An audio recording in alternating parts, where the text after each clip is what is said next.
In this video, I'm gonna be sharing 7 key things I wish I would have known from day one as a loan officer. These are things that cost me thousands and thousands of dollars, you guys.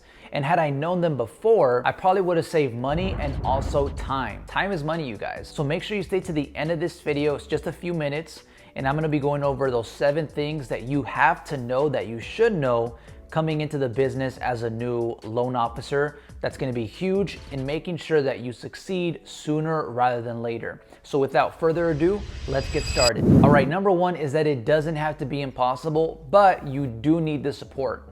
It seems easy, right? Because the concept is easy. The concept is simple. You're helping people get mortgage loans for a home that they want to buy or a property that they want to buy, right? Very simple. But where it gets confusing or where it can get a little difficult is sometimes you don't have the resources or the training on the loan side, and sometimes you don't have the resources or the training on the business side, right? Because these are the 2 parts you're handling here. And that's what makes it difficult for people, is they think, hey, I'm just a loan officer, or I'm just a salesperson, I'm just a business person. When in reality, you're both. And just to give you guys more context, I know loan officers that didn't close a deal in an entire year. I know loan officers that haven't closed a deal in 2 years.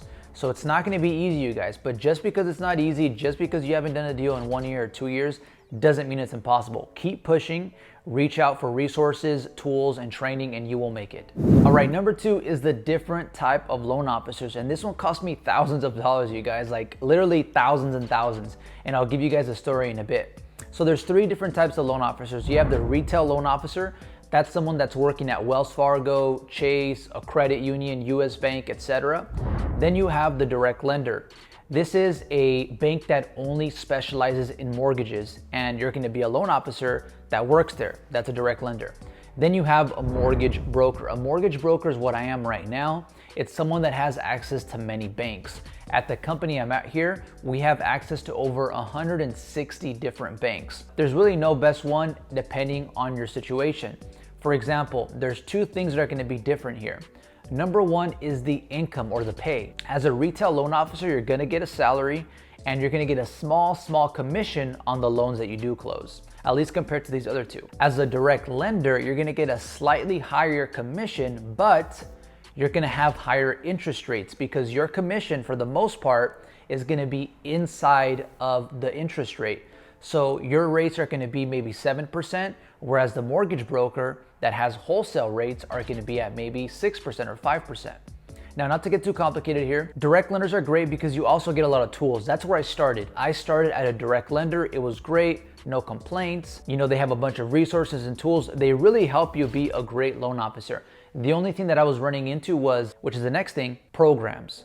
With the retail loan officer and the direct lender, you're very limited in programs, meaning you're limited on how many loans you can do, right? Because you're limited on how many families you can help. So that's happened to me with a direct lender, where the reason I made the switch was because I lost 2 deals, and on those 2 deals, the commission was over 40 G's, $40,000. So I was like, you know what? I gotta go. I'm sorry, I love you guys.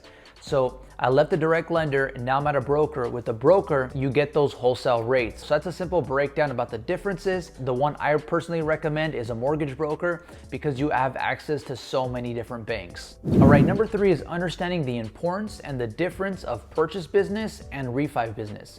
So when you're a loan officer, you're gonna hear these terms a lot.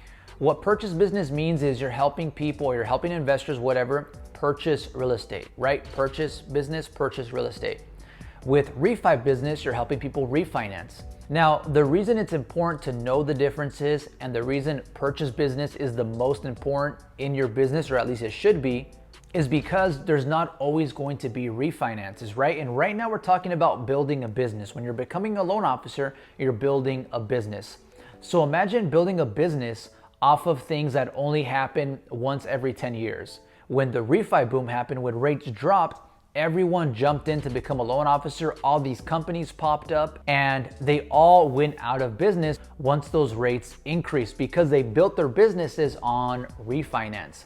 All right, number 4 is understanding that real estate agents are your number 1 referral source.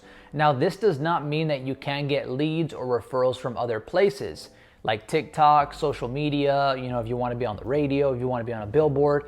I'm not saying you can get more leads from that. I'm just saying a generality. On average, the real estate agent is the number 1 referral source.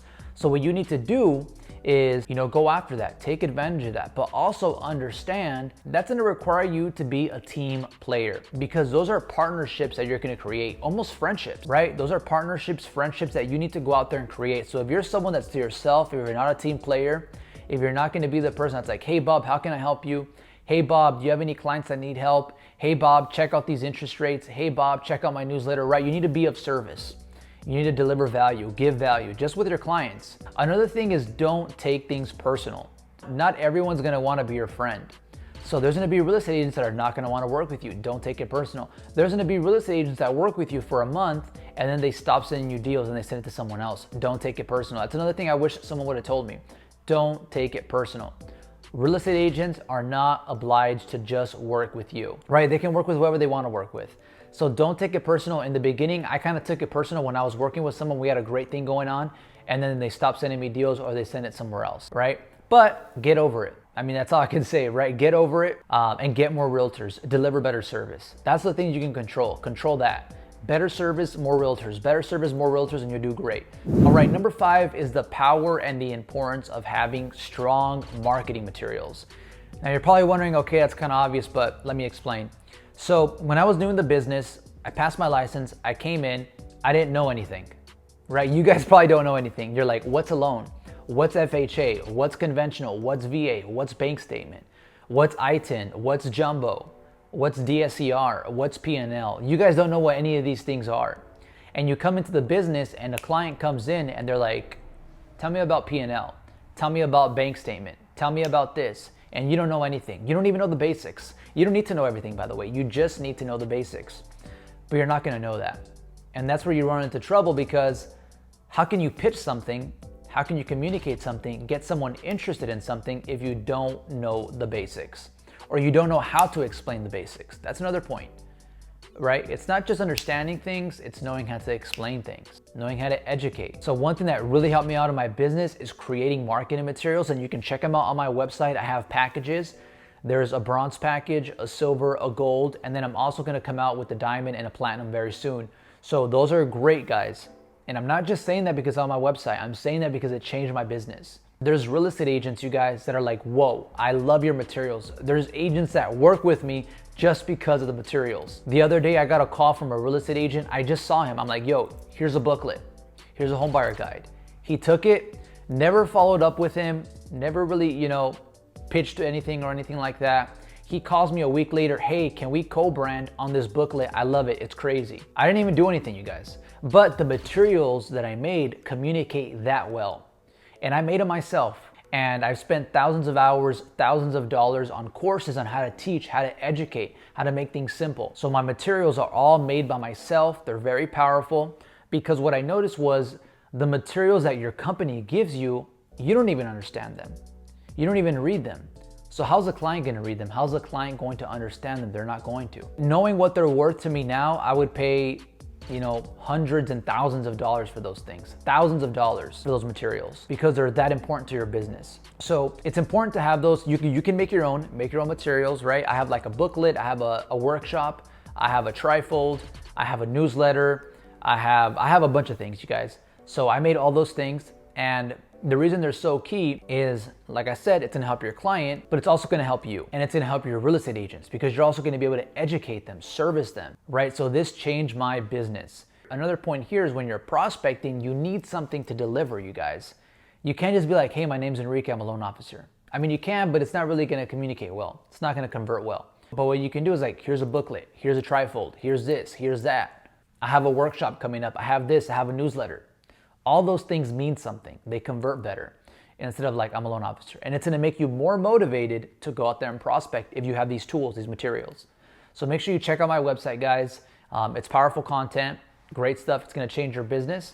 All right, number 6 is knowing that your network can jumpstart your business. What does this mean? You can be a terrible loan officer. You cannot know anything. You cannot have marketing materials. You cannot know how to talk. But if you know the right people, if you're connected with the right people, if you know enough people, you will be successful. That's one of the crazy things about network. You can be a terrible loan officer, but just because you have that one friend that's an investor and they're buying 20 properties, you're a top producer, right? Not even because you're a great loan officer, not even because you know the guidelines. You never read the guidelines. but you have that network, you have that connection. So just keep this in mind, because when I was new, I wish I would have focused more on, hey, I need to make a lot of friends. Forget about prospecting. How can you make a lot of friends? How can you make friends with people that are likely to buy real estate, want to become homeowners, want to become investors, or that are business owners that are going to be buying their first home soon, right? So they just keep this in mind. Your network is a way to jumpstart your business, because my biggest deals, my greatest deals came from my network, you guys. All right, number 7 is to learn from your mistakes and don't let them hold you back. Because what's going to happen is your first deal or your first couple deals are not going to be very smooth. Or maybe eventually you're going to get some deals that are not smooth and your first ones are great. But eventually you're going to get some bad deals, right? Or at least deals that are tough, that are rough, where you're not going to want to get out of bed, you're going to want to pull your hair out, you're not going to want to go to work, etc. But don't let that hold you back from being a loan officer. Don't be like, hey, this business is not for me. Don't be like, hey, it's not my destiny. Just learn from your mistakes. Right? You're going to make mistakes. And even if you don't make mistakes, you're going to fine tune your business, your systems. There's been times where I've had perfect clients, 40% down, they're making millions of dollars, and the file still didn't go that smooth. Just because things happen, guys. Get those marketing materials on my website. I'm also going to include coaching in there, right? So I can go over with you, hey, this is what I would do. This is what happened to me. I did the same thing, or I experienced the same thing, blah, blah, blah. So make sure you get those materials, invest in those materials. I've spent thousands of dollars on my education, you guys. I've spent, like $15,000 on a single course. That's a lot of money. I'm not talking about college. So you got to invest in yourself if you want to succeed, if you want to make things easier for yourself. So just keep that in mind. Those materials are there to help you be successful faster, sooner, and easier. And that's pretty much it for today's video. Thank you guys so much for watching. Hopefully you enjoyed. Make sure to subscribe for more content. Leave a big thumbs up. See you in the next one, and be great.